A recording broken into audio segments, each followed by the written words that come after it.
Seja muito bem-vindo a mais um vídeo do Corpo Astral. Dando continuidade ao projeto de leitura do livro A Gênese, de Allan Kardec. No episódio de hoje, continuaremos o capítulo 6, Uranografia Geral. Lembrando que este capítulo é dividido em 14 sessões. Hoje nós abordaremos a sessão, A Criação Universal, com os tópicos de 17 a 19. E a sessão, O Sol e os Planetas, com os tópicos de 20 a 23. Se você quiser, acompanhe o livro enquanto ouve, isso ajudará no processo de estudo. Para ter acesso ao livro, confira o link na bio do nosso Instagram, @canal Corpo Astral. Curta e compartilhe este vídeo para fazer com que essas reflexões ajudem a cada vez mais pessoas. Siga o canal e ative o sininho para receber notificações de lançamentos. Sem mais delongas, vamos ao conteúdo. Capítulo 6, Uranografia Geral. Este capítulo é textualmente extraído de uma série de comunicações ditadas à Sociedade Espírita de Paris, em 1862 e 1863, sob o título Estudos Uranográficos e Assinadas Galileu. Médium, Camilo Flammarion. Seção, A Criação Universal. Tópico 17.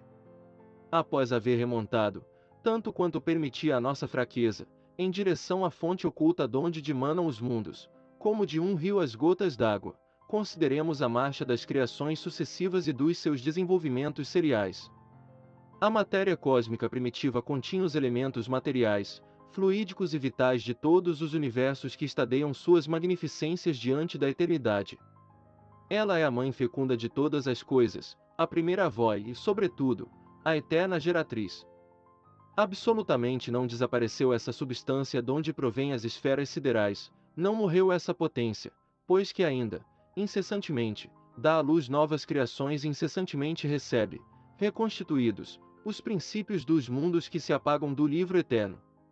A substância etérea, mais ou menos rarefeita, que se difunde pelos espaços interplanetários, esse fluido cósmico que enche o mundo, mais ou menos rarefeito, nas regiões imensas, opulentas de aglomerações de estrelas, mais ou menos condensado onde o céu astral ainda não brilha, mais ou menos modificado por diversas combinações, de acordo com as localidades da extensão, nada mais é do que a substância primitiva onde residem as forças universais, donde a natureza ha tirado todas as coisas. Nota de rodapé. Se perguntasseis qual o princípio dessas forças e como pode esse princípio estar na substância mesma que o produz, responderíamos que a mecânica numerosos exemplos nos oferece desse fato. A elasticidade, que faz com que uma mola se distenda, não está na própria mola e não depende do modo de agregação das moléculas. O corpo que obedece à força centrífuga recebe a sua impulsão do movimento primitivo que lhe foi impresso. Tópico 18. Esse fluido penetra os corpos, como um oceano imenso. É nele que reside o princípio vital que dá origem à vida dos seres e a perpétua em cada globo, conforme a condição deste princípio que, em estado latente, se conserva adormecido onde a voz de um ser não o chama. Toda criatura, mineral, vegetal, animal ou qualquer outra, porquanto há muitos outros reinos naturais, de cuja existência nem sequer suspeitais, sabe, em virtude desse princípio vital e universal, apropriar as condições de sua existência e de sua duração. As moléculas do mineral têm uma certa soma dessa vida, do mesmo modo que a semente do embrião, e se grupam, como no organismo, em figuras simétricas que constituem os indivíduos. Muito importa nos compenetremos da noção de que a matéria cósmica primitiva se achava revestida, não só das leis que asseguram a estabilidade dos mundos, como também do universal princípio vital que forma gerações espontâneas em cada mundo, à medida que se apresentam as condições da existência sucessiva dos seres e quando soa a hora do aparecimento dos filhos da vida, durante o período criador.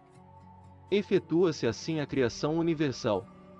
É, pois, exato dizer-se que, sendo as operações da natureza a expressão da vontade divina, Deus a criado sempre, cria incessantemente e nunca deixará de criar. Tópico 19. Até aqui, porém, temos guardado silêncio sobre o mundo espiritual, que também faz parte da criação e cumpre seus destinos conforme as augustas prescrições do Senhor. Acerca do modo da criação dos espíritos, entretanto, não posso ministrar mais que um ensino muito restrito, em virtude da minha própria ignorância e também porque tenho ainda de calar-me no que concerne a certas questões, se bem já me haja sido dado aprofundá-las. Aos que desejem religiosamente conhecer e se mostrem humildes perante Deus, direi, rogando-lhes, todavia, que nenhum sistema prematuro baseie nas minhas palavras, o seguinte: o espírito não chega a receber a iluminação divina, que lhe dá, simultaneamente com o livre-arbítrio e a consciência, a noção de seus altos destinos, sem haver passado pela série divinamente fatal dos seres inferiores, entre os quais se elabora lentamente a obra da sua individualização. Unicamente a datar do dia em que o Senhor lhe imprime na fronte o seu tipo augusto, o espírito toma lugar no seio das humanidades. De novo peço, não construais sobre as minhas palavras os vossos raciocínios, tão tristemente célebres na história da metafísica.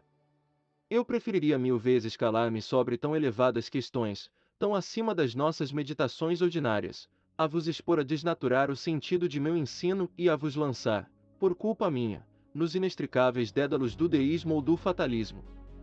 Seção: Os sóis e os planetas. Tópico 20. Sucedeu que, num ponto do universo, perdido entre as miríades de mundos, a matéria cósmica se condensou sob a forma de imensa nebulosa, animada esta das leis universais que regem a matéria. Em virtude dessas leis, notadamente da força molecular de atração, tomou ela a forma de um esferoide, a única que pode assumir uma massa de matéria insolada no espaço. Um movimento circular produzido pela gravitação, rigorosamente igual, de todas as zonas moleculares em direção ao centro, logo modificou a esfera primitiva, a fim de a conduzir, de movimento em movimento, à forma lenticular. Falamos do conjunto da nebulosa.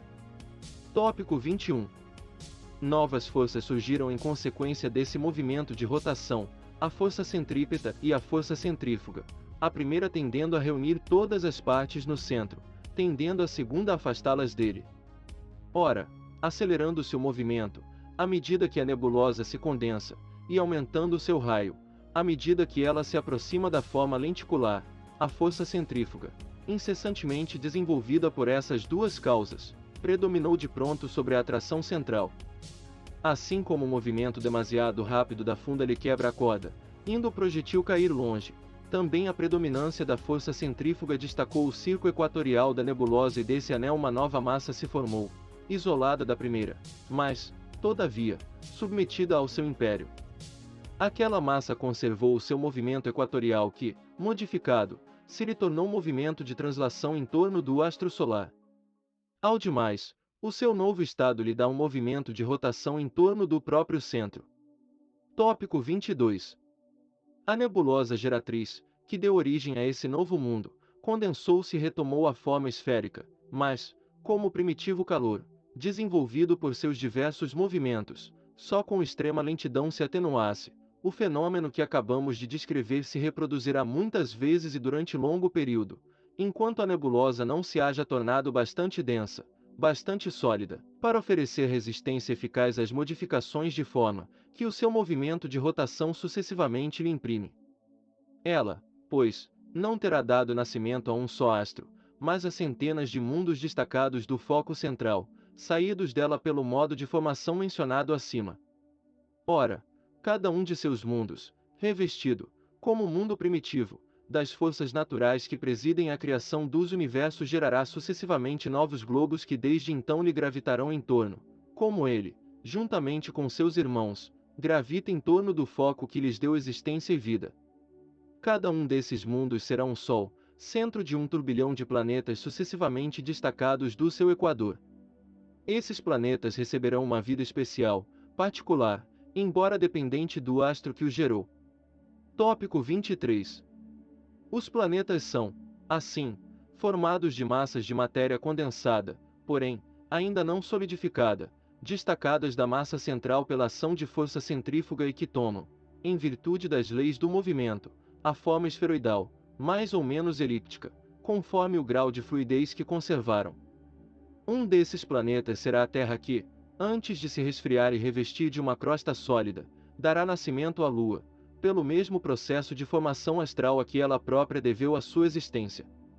A Terra, doravante inscrita no livro da vida, berço de criaturas cuja fraqueza as asas da divina providência protege, nova corda colocada na harpa infinita e que, no lugar que ocupa, tem de vibrar no conceito universal dos mundos. Este foi o vídeo de hoje. Se você gostou, compartilhe com seus amigos, e ajude a esse conteúdo chegar mais longe. Para mais vídeos, acesse nosso canal e confira nossas playlists. Nos ajude a manter o canal contribuindo com qualquer quantia em nosso Padrim, Apoia-se, ou no Patreon.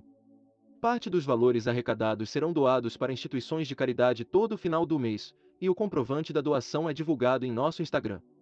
Um agradecimento especial para Lisa Sophie Gruber. Muita força e paz para você. Até a próxima!